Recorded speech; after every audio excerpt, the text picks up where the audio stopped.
आपके अपने channel Pradeep physics planet पे। तो आज हम लोग फिर से आ चुके हैं आपके ऑल्टरनेटिंग करंट के 5वें लेक्चर में। 4 लेक्चर तक हम लोग देख चुके हैं। जो लोगों ने नहीं देखा है वो फटाफट से जा करके देख लें ताकि चीज़ें आगे आती आसान हो सके। तो बच्चों, हम लोगों ने ऑल्टरनेटिंग सर्किट में पहला एक सर्किट देखा था रेजिस्टेंस सर्किट और देखा था आपका इंडक्टर सर्किट। आज हम डिस्कस करने वाले हैं कैपेसिटर सर्किट, जो कि ऑल्टरनेटिंग सर्किट में ही यूज होगी। आइए ये चेक करेंगे कि ऑल्टरनेटिंग सर्किट अगर हम इस्तेमाल करें जिसमें कैपेसिटर लगा हुआ हो तो ऐसे केस में क्या क्या चीजें चेंज होने को मिलेगी। तो हम लोग का जो थर्ड सर्किट है वो है आपका कैपेसिटर। यदि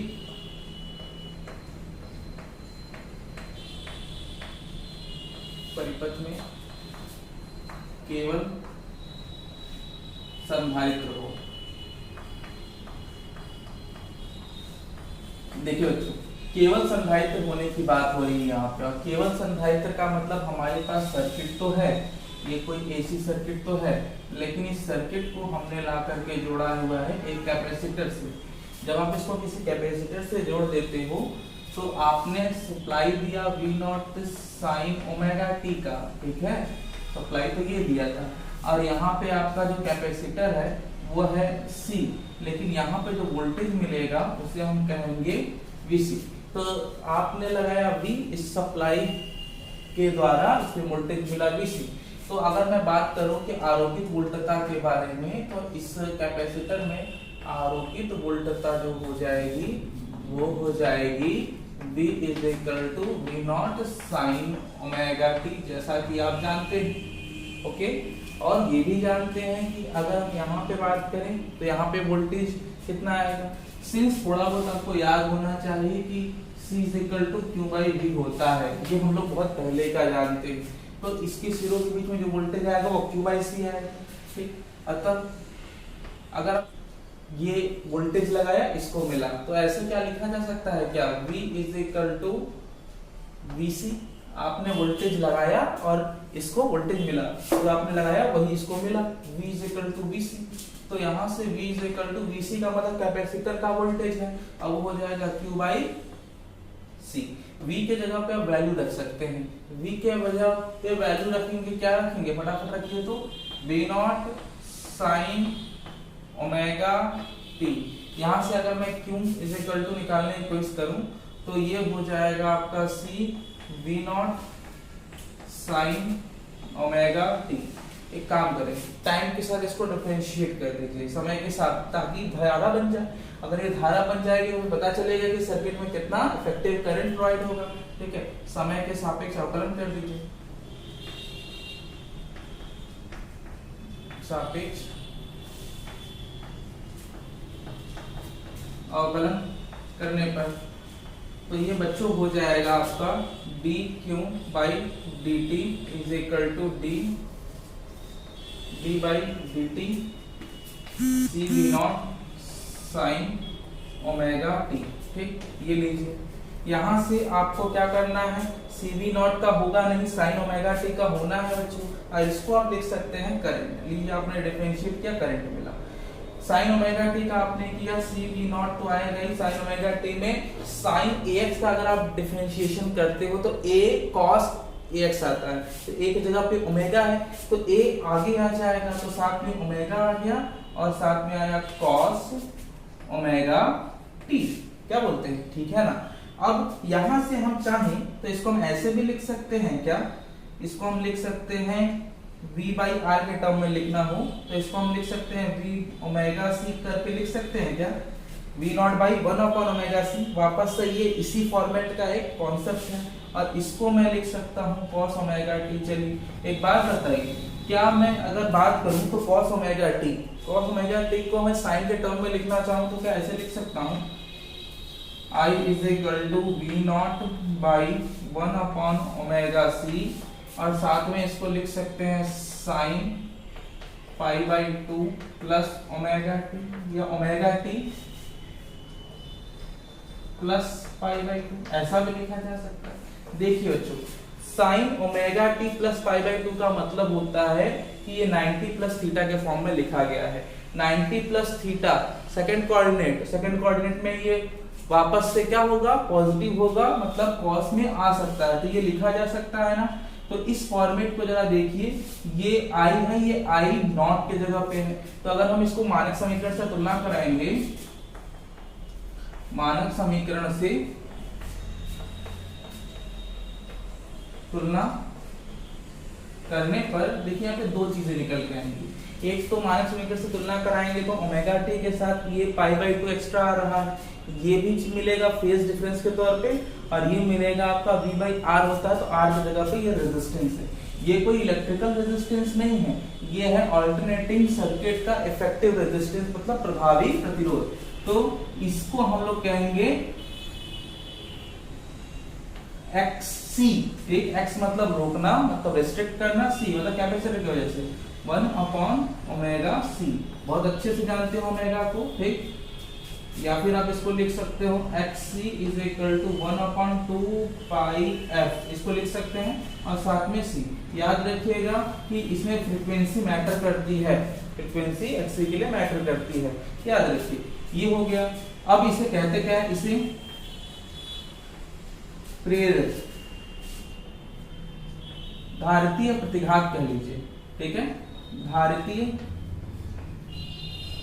प्रतिघात, धारिता की वजह से जो रेजिस्टेंस होगा उसे हम धारितीय प्रतिघात कहेंगे। यहां से आपको अगर इसके बीच में कंपैरिजन करने को मिले तो आप इसको क्या कह सकते हैं, यहां से आपको पता अगर कैपेसिटर की वैल्यू फिक्स है जो कि होगी 2 पाई, तो फिक्स ही है, तो यहां से आप कह सकते हैं इसके बाद का टर्म है बच्चों XC प्रोपोर्शनल टू 1/f, मतलब जैसे जैसे फ्रीक्वेंसी बढ़ेगी वैसे वैसे आपकी XC की वैल्यू जो इफेक्टिव कम होती जाएगी। इसके मैं ग्राफ के बारे में बात करूं तो इसका जो ग्राफ निकल के आता है वो कैसा होगा, तो वो कुछ इस तरीके का होगा, ठीक। ये है XC और फ्रीक्वेंसी के बीच में ग्राफ, ठीक। याद रखिएगा ये ग्राफ आपका फ्रीक्वेंसी के और आपके धारितीय प्रतिघात के बीच में है। यहां से ये हो गया, इसका यूनिट क्या होगा बच्चों, तो यूनिट वही होगा जो रेजिस्टेंस का होता है, ओम, कोई चेंज नहीं है। अब बात करेंगे थोड़ा तुलना करने पर क्या मिला, वोल्टता। अतः अगर हम इसकी तुलना करें वोल्टेज और करंट को, अतः V तथा I के मध्य कौन आगे है, जरा देख के बताइए। यहाँ पर ये इससे कितना आगे है, पाई बाई 2 आगे दिखाई दे रहा है क्योंकि ओमेगा टी प्लस है। मध्य वोल्टता, वोल्टता धारा के मध्य कौन आगे, करंट आगे, ठीक है। धारा पाई बाई 2 कला से अग्रगामी है, अग्रगामी है, याद रखें, ठीक है। कौन अग्रगामी हुआ, धारा अग्रगामी हुआ, कितने से, पाई बाई 2 से। अगर इसका एक ग्राफ फटाफट से देख लेते हैं अगर, तो कैसा बनेगा,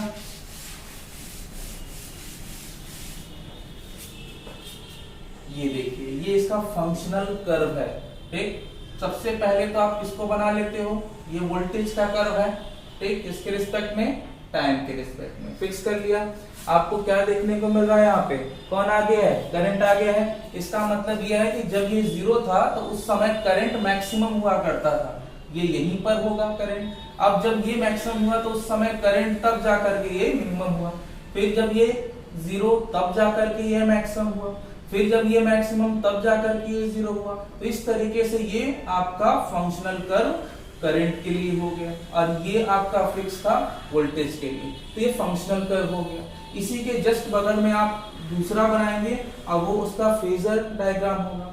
इसमें क्या फिक्स कर देते हो आप, इसमें यहाँ पर आपका हुआ करता था करंट फिक्स, ठीक। यहाँ पर आपको लास्ट टाइम मिला था वोल्टेज, यहाँ पर आपने क्या देखा, यहाँ पे वोल्टेज पीछे है, किसमें, कैपेसिटर वाले सर्किट में। कितने से पीछे चल रहा है, पाई बाई 2 से, तो पाई बाई 2 से पीछे चल रहा है। तो पीछे कैसे दिखाओगे, आपको नीचे वाले एक्सिस में दिखा देना चाहिए, किसको, कैपेसिटिव वोल्टेज को, तो ये VC रिप्रेजेंट कर दीजिए। तो करंट से वोल्टेज क्या है, पीछे, कितने डिग्री, 90 डिग्री। फेजर डायग्राम बहुत इंपॉर्टेंट होता है हमारे किसी भी सर्किट का, क्योंकि हम जब भी बात करते हैं pure circuit R, pure circuit L या प्योर सर्किट C के बारे में, तो यहाँ पर हमने हर बार आपको एक फेजर डायग्राम दिखाने की कोशिश करी और समझाने की कोशिश करी कि देखिए वोल्टेज और करंट की लोकेशन क्या है।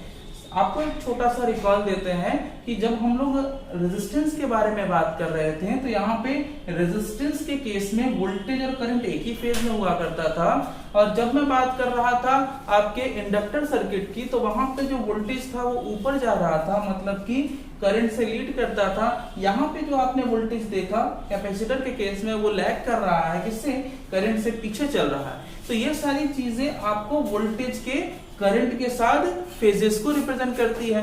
अब एक बात आपको फिर से मैं बता दूं कि ये जो हमने कर्व बना के रखे हैं XCF में, कैपेसिटर वाले में, इससे पहले मैंने इंडक्टर वाले में भी बनाया था। इन दोनों केसेस में जो कर्व बनाते हैं वो आपके कभी कभी कॉम्पिटिटिव एग्जाम्स में काम आते हैं कि दोनों के बीच में कैसा कर्व सही होगा। बेसिकली जब आप एग्जाम दे रहे होंगे तो ये कर्व बना देंगे तो अच्छा रहेगा, उसका इम्पैक्ट जो है वो सामने वाले पर अच्छा पड़ता है, आपकी कॉपी भी थोड़ी अच्छी जेन्युइन समझ में आती है, याद रखिए। अब यहाँ पे एक बात आपने देख ली कि फ्रीक्वेंसी का इफेक्ट XC पर जरूर पड़ता है, और ये जो XC की वैल्यू है वो इस समय अगर मैं DC के बारे में बात करूं तो DC के बारे में XC की वैल्यू क्या होगी?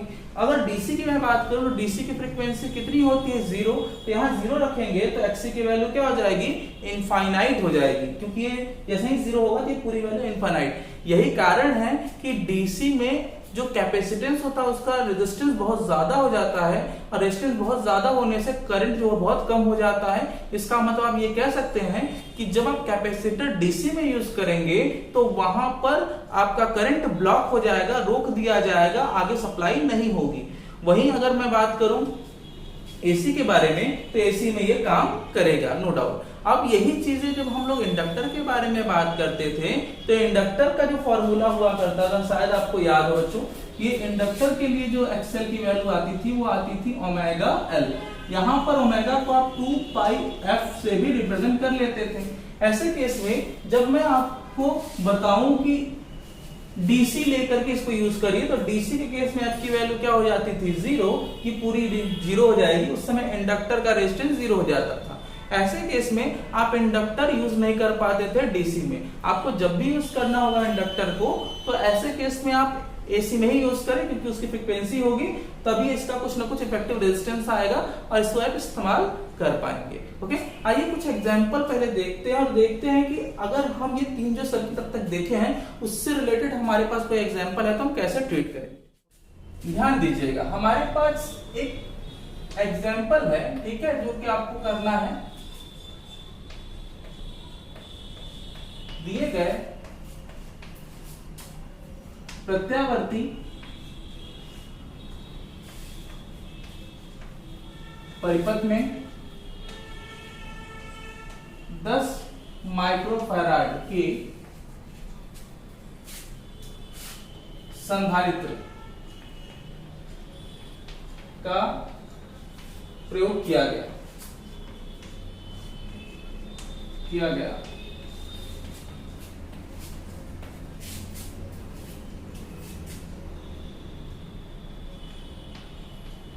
परिपथ में धारा की आवृत्ति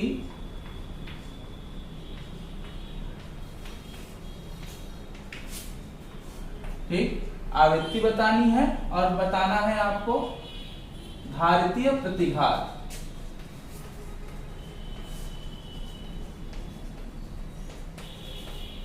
प्रतिघात क्या होगा?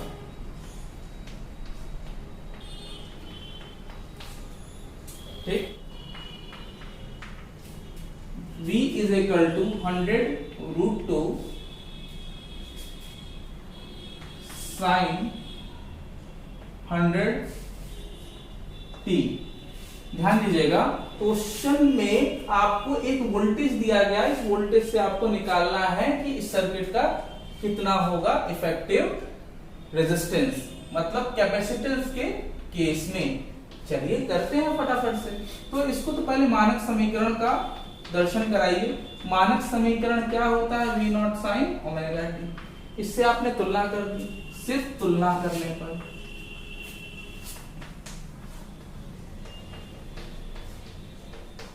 तुलना करने पर। जैसे ही आप तुलना करेंगे तो आप पाएंगे V नॉट की वैल्यू 100√2 पाएंगे, ठीक। और पाएंगे sin ओमेगा t में अगर हम इसको कंपेयर करेंगे तो ओमेगा की वैल्यू पाएंगे 100, ठीक, 100 पा गए, ये मिल गया आपको। अब आपको C की वैल्यू पता ही है 100 माइक्रोफैराड। माइक्रो की वैल्यू आपको पता है कितनी होती है, 10⁻⁻⁶, और दैट इज 10⁻⁻⁴ फैराड। यहां से आपको घातीय प्रतिघात निकालना है, 1/ओमेगा L लगा दीजिए, यही ना होता है, ठीक, 1/ओमेगा C लगा दीजिए, यही होगा। तो यहाँ आपने 1/ओमेगा की जगह पे 100 रखा और साथ में C की वैल्यू रखी 10⁻⁻⁴ रखा, ठीक। ये आपने कर दिया सॉल्व तो 1/10⁻⁻² आएगा और इसको आप लिख सकते हैं 100 ओम। बात समझ में आ गई। इस तरीके से आपने क्या किया कि XC की वैल्यू जो है निकाल ली। अब आपसे मान लीजिए फ्रीक्वेंसी निकालने के लिए कहा जा रहा है तो कैसे निकालेंगे वो भी देख लीजिए। आपको एंगुलर फ्रीक्वेंसी मिल गई ना, कितनी मिली एंगुलर फ्रीक्वेंसी, 100 मिला, 100। आपको बहुत अच्छे से पता है कि इसको हम 2 पाई क्या लिखते हैं f और इसको लिख सकते हैं 100।